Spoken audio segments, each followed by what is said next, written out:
My dear children, today I am going to teach you the unitary and federal states.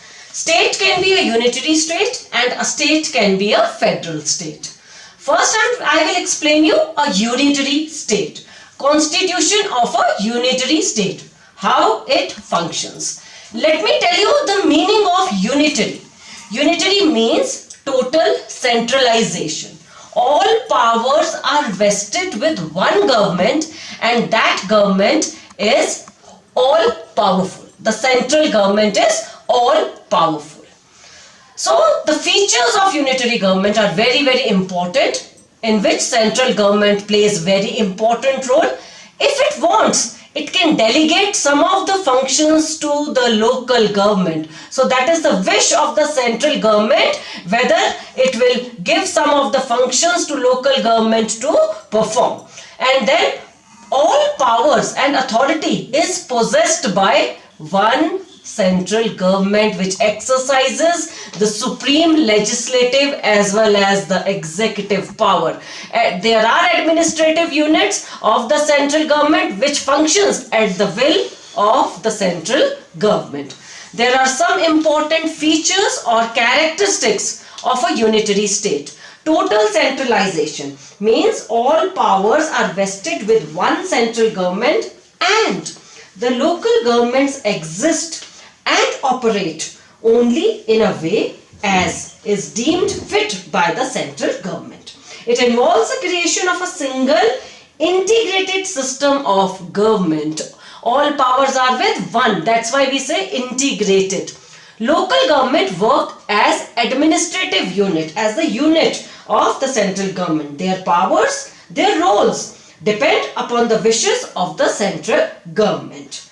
The latter has the competence to effect with all its territorial or other changes in the system of local government. The countries which have this form of government, a unitary state, these are Britain, France, Japan, Italy, China, Finland, etc. Now I will come to the merits and the demerits. That means advantages and disadvantages of the unitary government.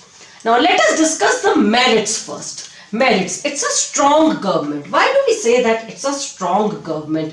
Because in a unitary state, all powers are vested with one single central government whose authority is supreme over all parts and people of the state. So one powerful government is always a stable and a strong government. It is a source of strong, stable, all powerful government. Then there is single administration. It ensures single uniform administration for the whole of the state, and that is in the hands of central government. Then it is more simpler and less expensive. Why? Because the system deserves special praise for its simplicity, less expensiveness. There are not often elections which are held which are expensive, so it is less expensive. It is flexible, easy to meet the emergencies. Changes can be made in this kind of government very easily because it is flexible, suitable for small states. It is only suitable for the small states. It ideal for the small states. Then it is responsible government, accountable for its work because it's a single government, runs the whole show. So responsibility of any lapse can be easily fixed. So that's why we say it is responsible government, useful in meeting emergencies. It is very suitable for that because being an all-powerful government, the central government can take all necessary decisions quickly and implement these with full force. Now there are some demerits also, disadvantages also. Central government is very, very powerful. It's all powerful. So sometimes it may become arbitrary. There are chances because centralization of powers is there. It may become arbitrary. It involves a possibility for central dictatorship or a despotism over local areas. Then there is danger of inefficiency because all the burden is on the head of one single government.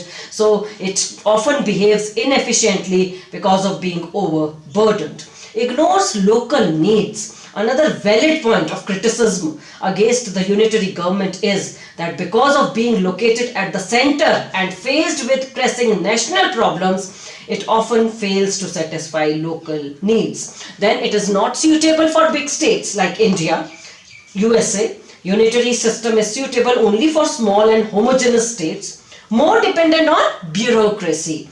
A unitary government is more bureaucratic.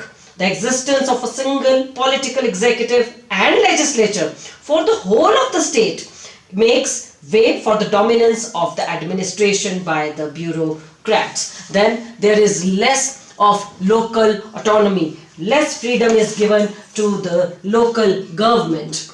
These were the merits and the demerits of the unitary state. Now, UK is the best example of a unitary state because it has these important features.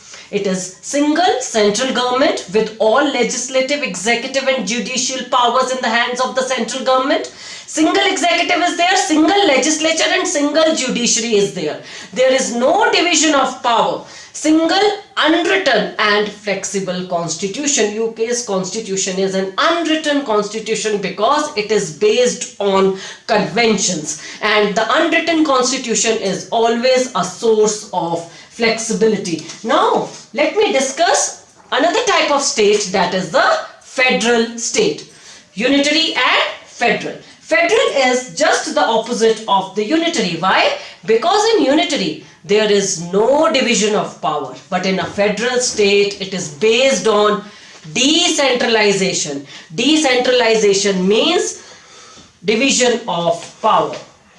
A federal state or a federation is a state with one central government and several state governments existing side by side, with the former acting for the whole territory and all the people of the state. So this is the meaning of a federal state. These are the examples of a federal state. These countries, they have this set up in their respective nations. USA, Argentina, Austria, Canada, etc. Now I will discuss the merits and the demerits of a federal state. There are various merits and demerits of this kind of a state. First of all, we will discuss the merits. Now, it is suitable for big states like USA. It is most suitable for the big states because of its unique feature of division of power. Division of power is very, very important in federation. Then, in fact, almost all big states of our times, with few exceptions like China, have adopted federalism. It alone provides strength to the idea of the world state. Then, federation constitutes the only hope for the small states of the world to combine to secure the gains of union and yet maintain their individual and autonomous entities. Federation constitutes the best possible means to secure strength and autonomy for small states. It involves a division of work, division of power is there in the between the federal and the several state governments. A federal system is indeed a truly democratic system. Why? Because it divides the power between the central and the state governments, and as such ensures a democratic decentralization of powers.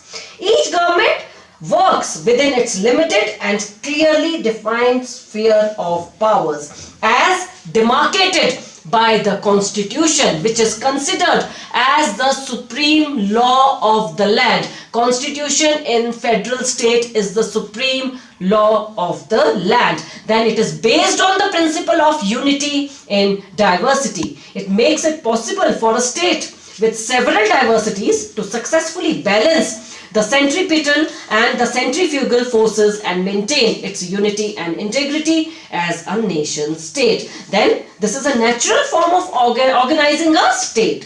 And since the society is federal, constituted by groups of individuals, federation alone can be the most suitable form. Federation constitutes the best school of political education. People, they get political education by greater participation of the people in the political process of their nation. There are certain demerits also of this form of state. Division can be a source of weakness. The central government, without the full support of the state government, often finds it difficult to implement its policies, programs and decision. So this can be a source of weakness. It can make the relationship between the center and the state government strained, because sometimes center is more powerful than the state, which can further strain the relationship between these two governments. It is usually a rigid system. Let me tell you, constitution is a written constitution in a federal state which cannot be changed easily. The changes cannot be made easily, so it can be a source of rigidity at times, and it is very expensive because of the elections which are conducted time to time. Then there is some destruction of responsibility. Why? Because there is division of power between center and state government. So this can act as irresponsible government at times. Now I will give you the example of USA, which is the best example of a federal state. Division of power under the US Constitution. There is division of power between the center and the state government. Powerful subjects which are kept in the federal list. Federal government. Dual administration. Dual means two types of administration, one at the central level and one at the state level. Written constitution. Constitution in a federal state is always a written constitution. What is a written constitution? Which is in a form of a book or a series of document. Written constitution cannot be amended easily. So it is a rigid constitution. The constitution which cannot be amended easily is a rigid constitution. Unlike the unitary, which is flexible. Independent judiciary. There are three organs of the government: legislature, lawmaking; executive, implementing; judiciary, subjugation of the laws. Judiciary is independent of those two organs.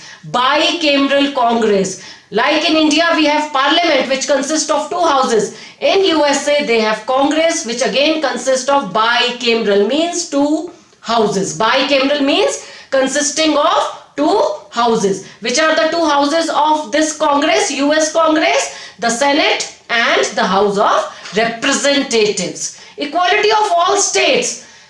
You know, in USA, they give equal support to all the states. 50 states are there. Each state, whether big or small, no matter whatever is the population, will send 2 members to the Senate. Then there is dual citizenship. The citizens in USA enjoys dual sets of rights. One given by the national government, other by the state government. Now I will come to our country, India, which is not completely unitary and not completely federal. That's why we call it quasi-federal, which means mixture of federal and Unitarian characteristics. So that's why we say Indian Constitution is federal in structure and unitary in spirit. Let me discuss the federal characteristics of India. Division of power is there between the center and state government. Dual polity, dual administration is there. One at the center and one at the state level. Indian Constitution is a written constitution. It is in a form of a book. Everything is written in the Constitution. It is the bulkiest constitution of the world. Constitution is considered as the supreme law, fundamental law of the land. We also follow independence of judiciary. We also have bicameral union legislature, which consists of two houses, Lok Sabha and Rajya Sabha. Unitary features: strong central government.